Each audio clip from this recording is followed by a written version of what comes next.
बहुत ही काबिल एहतराम अजीज साथियों, नौजवान दोस्तों, मेरे भाइयों, सबसे पहले मैं आपको खराज तहसीन पेश करता हूँ कि आज आपने यहाँ पेशावर में एक तारीखी ग़ज़ा मिलियन मार्च मुनक़िद किया है।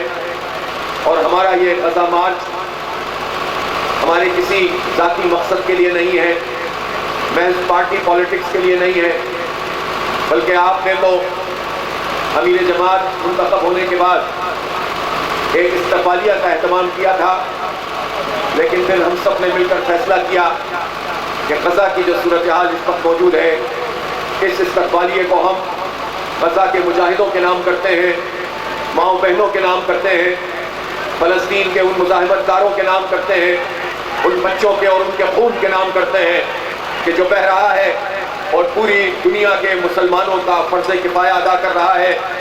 और आपने एक तारीखी ग़ज़ा मिलियन मार्च मुनक़िद है कि जिसके नतीजे में उसका एजेंडा आगे बढ़ रहा है। और भारत का ये एजेंडा दरहकीकत अमेरिका का एजेंडा है कि खित्ते में भारत को पुलिसमैन बनाया जाए, उसको ताकत पहुंचाई जाए, पाकिस्तान की ताकत को तोड़ा जाए, और इनकी निगाह पाकिस्तान के न्यूक्लियर प्रोग्राम पर है। इन सारे हालात में जब हम अपने कबायली इलाकों की तरफ देखते हैं तो शुमाली वजीरिस्तान में अभी कुछ दिन पहले हमारे रहमानुल्लाह साहब को शहीद किया गया। शहादतों का ये सिलसिला जारी है। दहशतगर्दी की लपेट में पूरा सूबा नहीं, पूरा मुल्क आया हुआ है। बलोचिस्तान में लोग लापता हो रहे हैं। पंजाब में हम देखते हैं कि पुलिस के लोग दंडनाते हुए घरों में घुस जाते हैं, चादर और चारदीवारी का तहफ़्फ़ुज़ नहीं करते और उसको पामाल करते हैं।